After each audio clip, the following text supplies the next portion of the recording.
Well, welcome to our ongoing series of psychological health talks. Today we're going to be talking about the fourth part in a four-part series, discussing my book, The Prevention of Depression, which we've been talking about for this last month.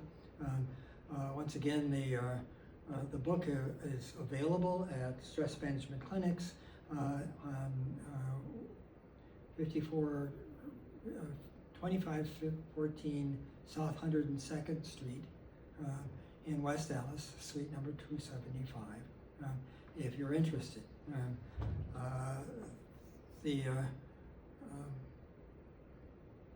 This last part on resilience and an introduction to resilience will be a little different than what was covered in the book, because the main points that I covered in the book are also covered in our very first psychological health talk on stress management for the real world. And so if you're interested in what those 4 points are and more detail on them, please review that initial talk, which is found on our YouTube channel. And it is the stress management for the real world. And just very briefly, those 4 points are that individuals that are able to be more resilient over the long run are committed to something larger than themselves. They see difficulties as they arise as challenges rather than as obstacles. They're able to focus on what's in their control and let go of what's not in their control. And there's a sense in which they are able to work together in a community and receive and give caring to others during that time. You can get much more information about all of those in that initial talk. Today we're going to expand that and talk a little bit more about the characteristics of recovery from a traumatic event. So we've been talking about the prevention of depression. And it's fairly straightforward to understand that being more mindful, being more present in a non-judgmental way on purpose is a key feature of being able to be in a place where I can manage my day-to-day kinds of things. The idea of being optimistic is also pretty straightforward. Obviously, we're not talking about just having positive thoughts all the time, but systematically being able to look at how, when good things happen, I have done something to contribute to it. I can repeat that over time, and I can expand that into more areas of my life, making my optimism actually a strategy for having a better life.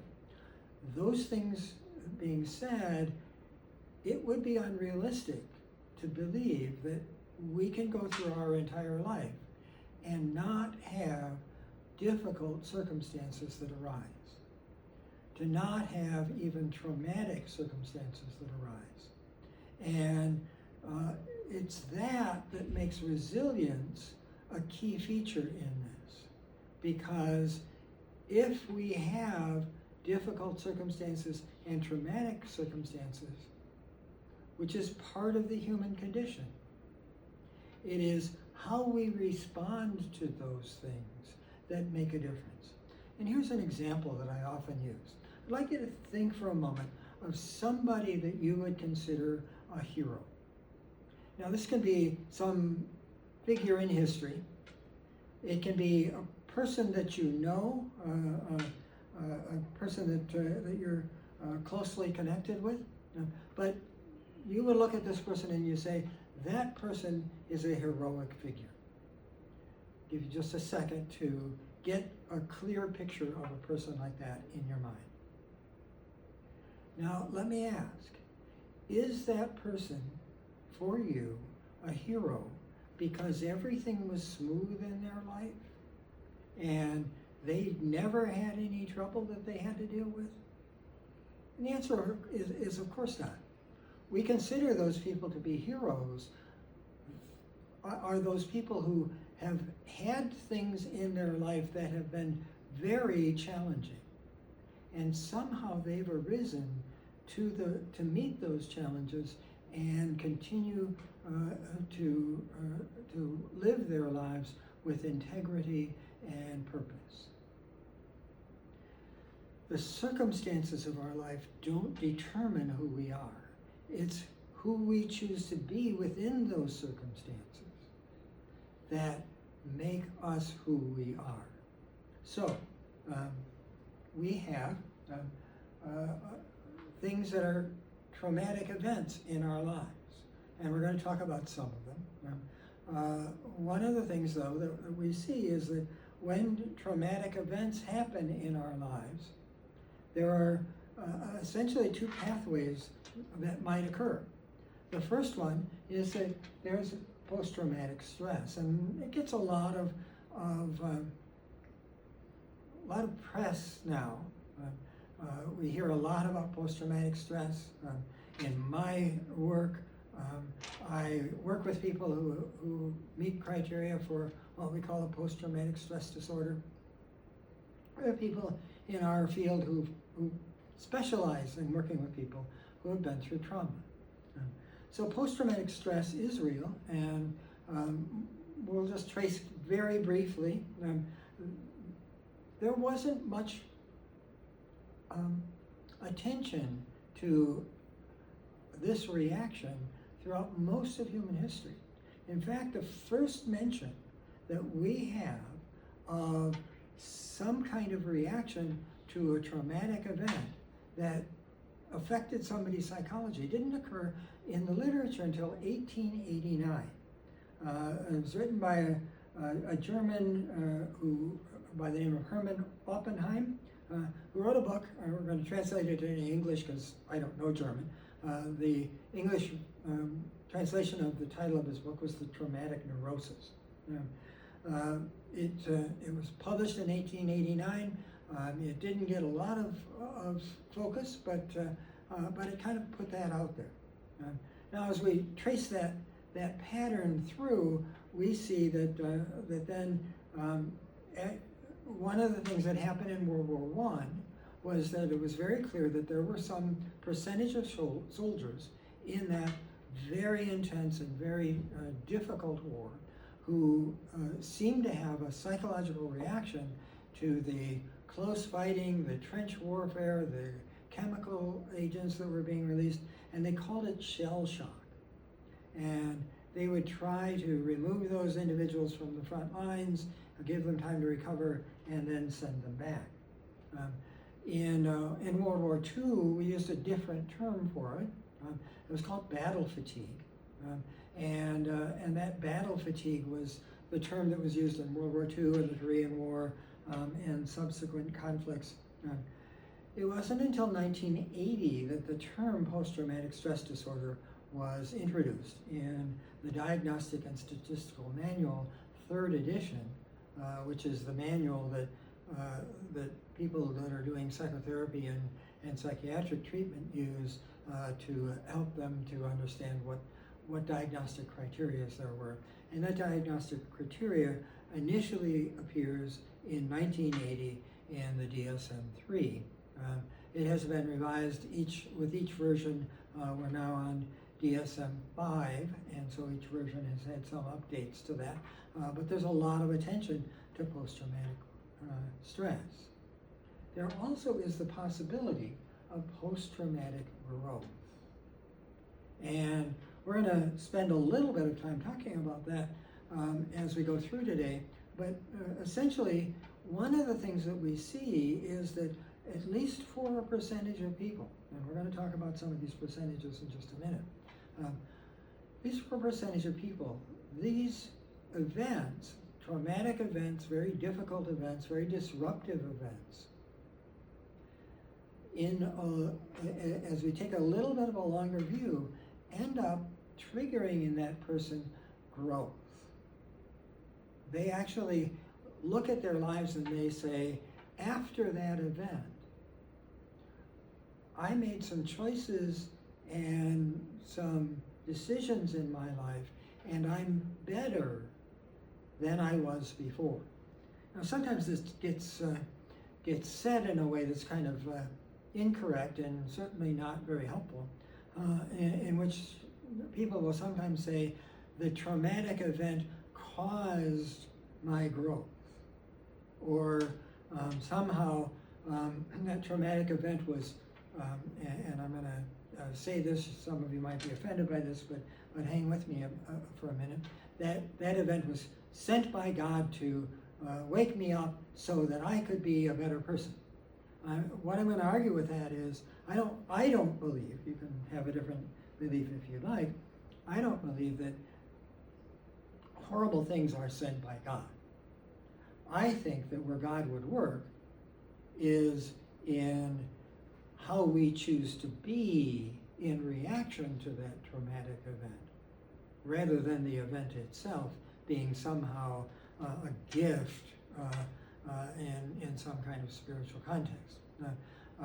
And again, I know that some people might disagree with that approach, but that's the way that I look at it, and so I am very careful not to say to somebody, that event was responsible for your growth. I would much prefer that we focus on how you managed yourself within the context of having that challenge in your life that resulted in you being able to find ways to grow and become stronger. And so that's an example. Those circumstances don't determine who we are, but how we choose to be in that circumstance. That can make a big difference in how we react to that. And we're gonna talk a little bit about that. And in order to do that, I want to use as an example the attacks on the United States on 9/11. This is obviously a picture of the World Trade Towers after they had been hit by the planes. We know that there was also attacks on Washington, D.C., and the Pentagon was hit, and then there was a fourth plane that didn't make it to its designated target, and this was obviously a terrorist target because some members of the passengers decided to fight back, and therefore the plane crashed in Pennsylvania, killing all the people on the plane that was being hijacked, but not doing additional damage. But we're going to look a little bit at the World Trade Towers, because it was studied to see what the effects would be and how this traumatic event would affect the people that had to go through this. And of course, one of the things that happened with the World Trade Tower attacks and the other attacks of 9/11 was that it was a national experience. And in many ways, it was even an international experience. But we're going to look primarily at the national experience. I remember that day. I listened. I was getting in my car and starting on my drive to work, and I had the radio on, and the radio was talking about the first plane hitting the first tower in New York. And I realized that this was a very serious event. And I remember driving to work and seeing cars lined up at the gas station, and coming out of the gas station and lined up along the street waiting to get gas as part of the reaction to this traumatic event. And certainly it became a conversation during many of my sessions that day, trying to understand and deal with this traumatic event. One of the interesting things about this traumatic event, so within a month there were surveys that were being done, and one of the things that they found out was that 44% of the American population had at least one symptom we would associate with post-traumatic stress disorder in the aftermath of these 9/11 attacks. Now, it turns out that that more of them, there were more people that had those symptoms the closer you lived. If you were in New York, that number went up to about 60%. If you lived in the general vicinity of the World Trade Tower centers, that went up to around 70%. So it had a major impact. Notice, however, though, even for those individuals, not everyone had even one symptom that would be associated with post-traumatic stress disorder. Now, if we look more carefully, and again, we're about a month out, only 7.5% of the American population in the aftermath of 9/11, at a month past that event, were reporting enough symptoms to meet the criteria to be diagnosed as having a post-traumatic stress disorder. Now, if we go into those people who live close to the World Trade Center, 20% of those individuals, a month later, had enough symptoms that they could meet the criteria for a post-traumatic stress disorder. And if they were in the World Trade Center when the planes attacked and had to exit it, we saw all of those images of people coming down the stairs because you couldn't use the elevators, while the brave first responders were charging up the stairs to try to help as many people as possible.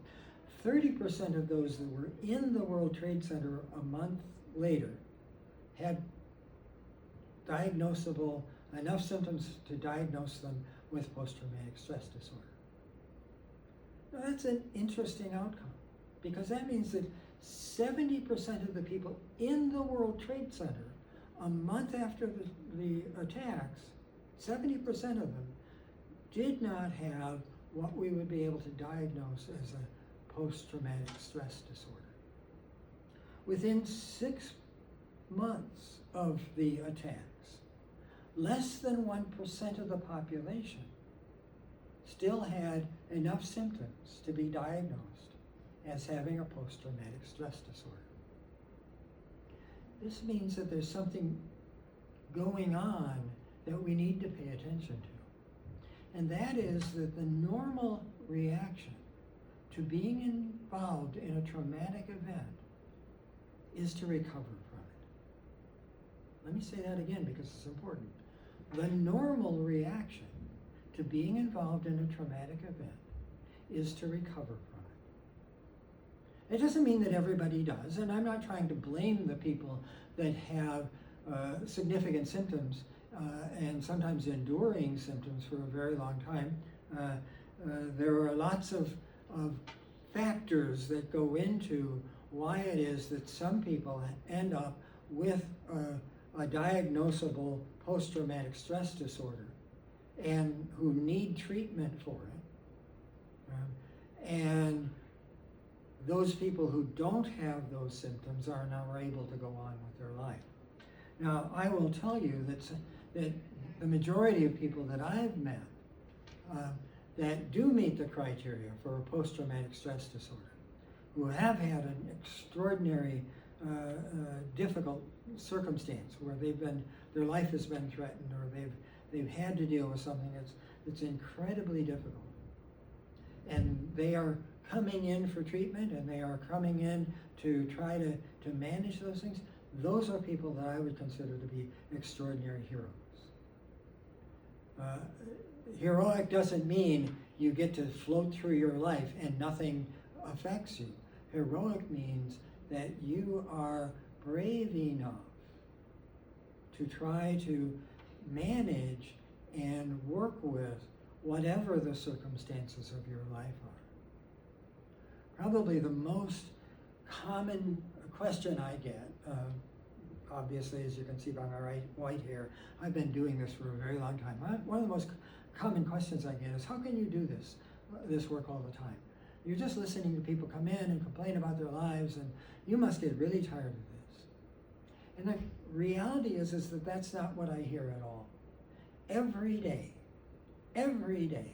I get to meet incredible human beings who are heroically dealing with difficult circumstances of their life,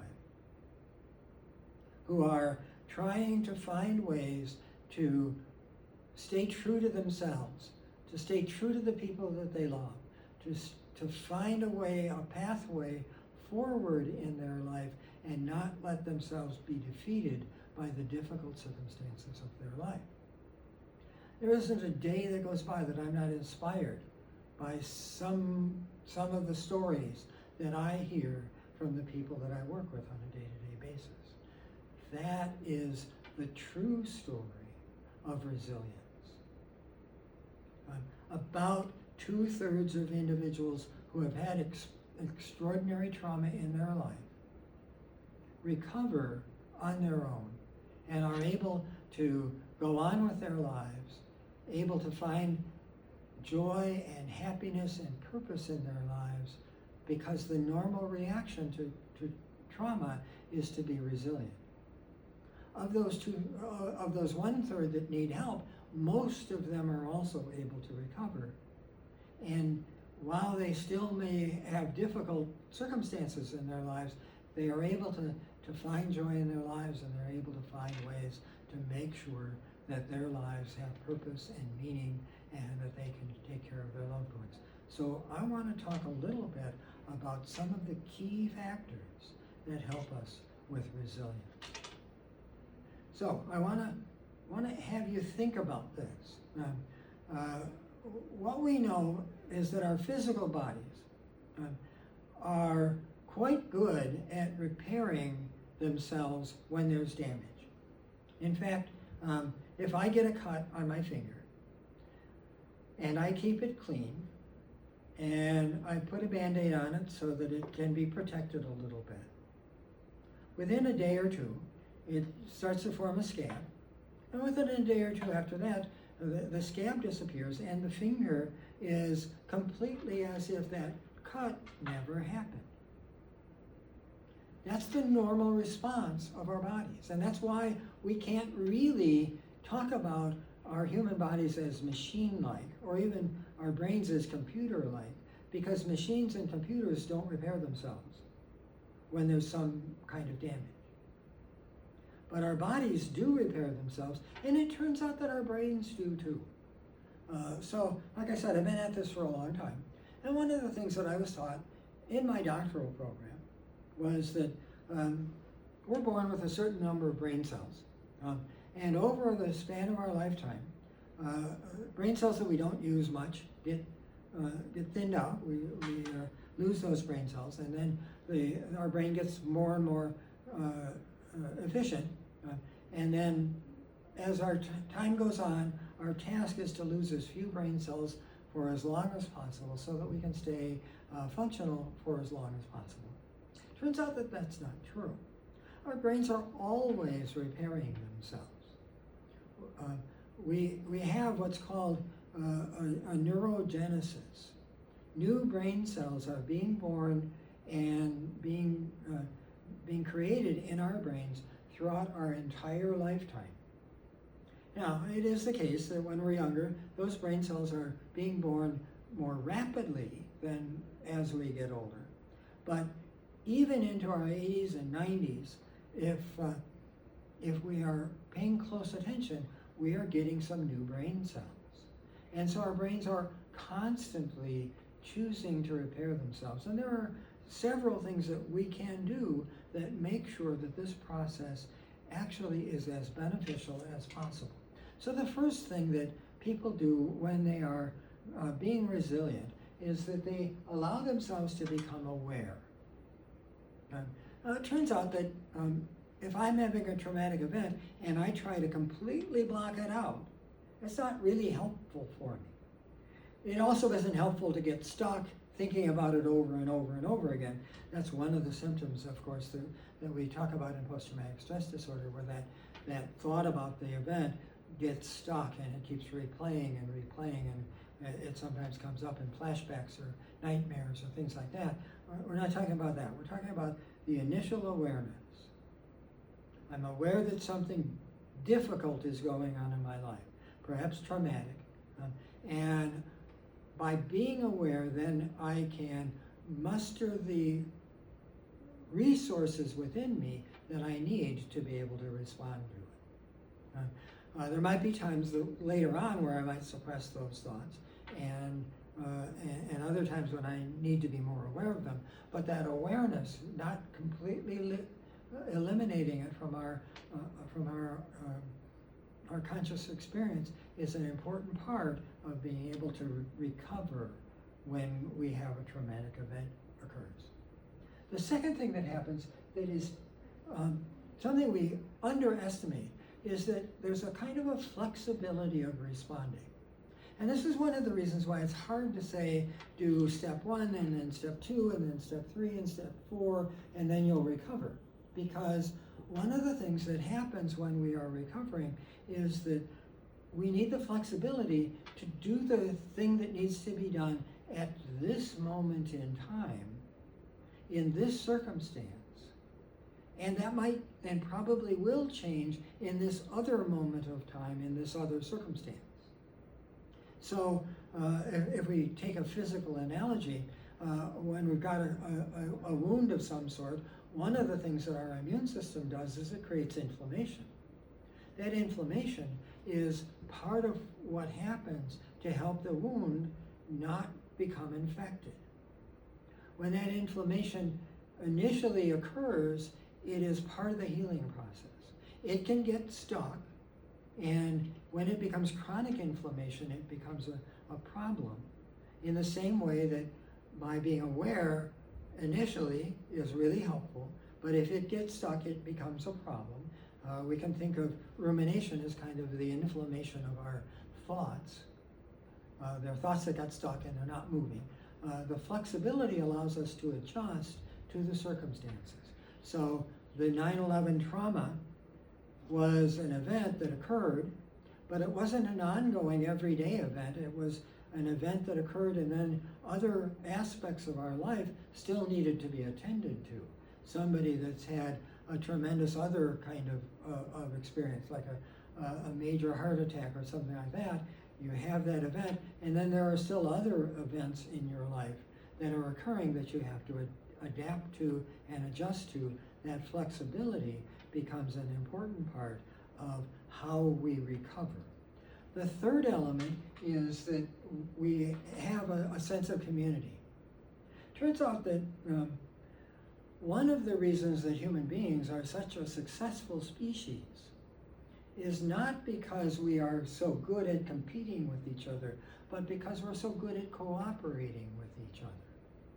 In fact, we're one of the few species that we're so good at cooperating, we can learn from human beings that lived 2,000 years ago, because what they learned and spoke about and taught were written down, and we can read what knowledge they had, and that allows us to gain their wisdom without having to rediscover it for ourselves. When we're going through a traumatic event, this is one of the things that really makes a difference for us, is we can rely on others, allow them to help us, help others, and helping others during a traumatic event turns out to be a major way that we recover and improve for ourselves. So it is this sense of being a part of something that helps us to keep that process going and that recovery going. And then the final thing that kind of ties it all together is we have to be aware of what our values are. And some of this, as I mentioned in my first talk on the stress management for the real world, some of it is stuff that we have to think about kind of on a regular basis, on a consistent basis throughout our entire lives. What are my values? What is important? And what isn't important? So I can focus on what's important, put my energy there. But during a traumatic event and the recovery from the traumatic event, those values help to guide us. They help us to know when to be flexible in this situation and do something different in that situation. They help us to know how to be aware in a way that doesn't get stuck. They help us to be able to identify those people that we can really trust and really depend on, and how we can work together with them in order to help them and us to recover. So the reality is that resilience is a normal process. In fact, if I am healthy and functioning, I can expect that the difficult things in my life certainly will throw me, certainly will be disruptive, but I will recover from them. In the same way that if I have a wound and I can keep it from becoming infected and remove any barriers, it will heal, because that's what my body does. And my emotions will heal, because that's what my brain does. This is the normal process for human beings. Resilience is the expected outcome. Now, if you are stuck in a trauma and you feel like you haven't been able to recover, that's what good therapy is for. It helps us to remove the barriers so that the normal process can occur. You're not doing something wrong and you're not bad because you need that help. You are doing something right, and an experienced and really wise therapist can help to remove the barriers so that your natural processes can take place and you can recover. So this is the kind of the end of the sessions that we're going to talk about. The book, The Prevention of Depression, those three processes, the developing of being mindful, the development of optimism, the development of resilience, are key things that help us to prevent depression and to be able to live a life that's more rich and more full. As we move forward, one of the things we're going to do now is we're going to talk about a little bit about the psychological benefits that we can uncover that help us to live healthy lives, not just psychologically healthy, but overall. And so one of the things we're going to talk about next week are 6 things that help us, 6 things that keep us from sometimes being able to choose healthy behaviors, and what we can do about it. So I hope you'll join me. This session will be available on our YouTube channel, and you can watch all of our psychological health talks at stressmanagementclinic.com and on YouTube at our Stress Management Clinic site. Thank you.